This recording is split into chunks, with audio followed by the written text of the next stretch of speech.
Hi అందరికి నమస్తే, welcome to S M Lakshmi talks.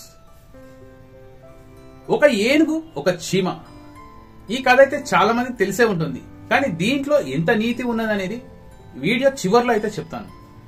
అయితే ఏనుగు చీమ ఇద్దరు స్నేహితులు ఉంటారు. అయితే ఒకసారి ఏనుగు చెరుకు గడలు తింటుండగా చీమ వస్తుంది. ఏనుగన్నా నాకు కూడా కొంచెం చెరుకు ముక్క ఉంటే నేను కూడా తింటాను అని అంటుంది.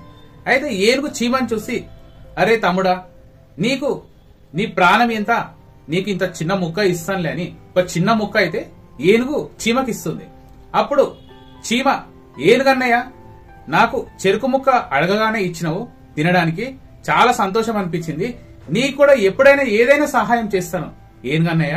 నీకేదైనా సహాయం ఉన్నప్పుడు, నేనైతే ఆపదలో ఉన్నప్పుడు నేను నిన్ను ఆదుకుంటాను అని చీమ అయితే అంటుంది. అప్పుడు ఏనుగు, చీమ తమ్ముడా, నువ్వు చాలా చిన్న ప్రాణివి, నేను కాలు వేస్తే నలిగిపోయి చనిపోతావు.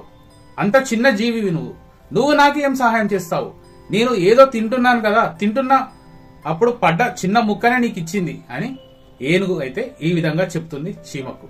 అప్పుడు చీమ, ఏనుగన్నయ్య, నాకు ఎలా ఇచ్చినా సరే నా కడుపు నిండడానికి ఒక ముక్కనైతే ఇచ్చావు, చెరుకు ముక్కను తినడానికి, చాలా సంతోషం అని అంటూ వెళ్ళిపోతుంది. అప్పుడు ఏనుగు, నాకు సహాయం చేస్తుందంట చిన్న ప్రాణి అని చులకనగా మాట్లాడి నవ్వుకుంటుంది ఏనుగు. తర్వాత కొన్ని రోజులకు ఒక వేటగాడు ఏనుగుని గురి చూసి వేటాడాలనేసి ఏనుగు పొదలో ఉండగా వేటగాడు వచ్చి ఆ ఏనుగు పైన గురి పెడతాడు. అప్పుడే చీమ చూసి, ఏనుగన్నయ్యను ఈ వేటగాడు వేటాడడానికి వచ్చాడా అని గమనించి చీమ ఆ వేటగాడి కాలుకి కరుస్తుంది. ఆ వేటగాడి కాలుని కరవడంతో వేటగాడు గురి తప్పి బాణం అనేది పక్కకు వెళ్ళిపోతుంది. అప్పుడు ఏనుగు ఈ విషయాన్ని గమనించి వేటగాడిని చూడగానే వేటగాడు వెంటనే ఏనుగు తనను చూసి వెంబడించి చంపేస్తుందన్న భయంతో పారిపోతాడు. తర్వాత చీమ అప్పుడు వచ్చి, ఏనుగన్నయ్య, నువ్వు క్షేమంగానే ఉన్నావు కదా అని అడుగుతుంది. అప్పుడు ఏనుగు ఈ విధంగా అనుకుంటుంది, ఒక చిన్న ప్రాణి అయినా సరే నన్ను ప్రాణాలతో కాపాడావు.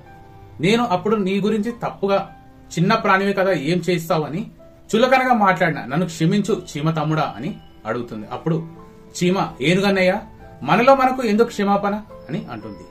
అందుకే దీనివల్ల తెలిసిన నీతి ఏంటంటే, మనము ఎవరినైనా సరే చిన్న చూపు చూడకుండా, చులకనగా చూడకుండా, మనము వారికి సహాయం చేయకున్నా సరే, వారికి ఏమి ఇవ్వకున్నా సరే, ఎవరిని తక్కువ అంచనా వేసి చిన్న చూపుతో మాట్లాడకండి, ఒకరి మనసుని బాధ పెట్టకండి. Thank you. జై శ్రీమన్నారాయణ.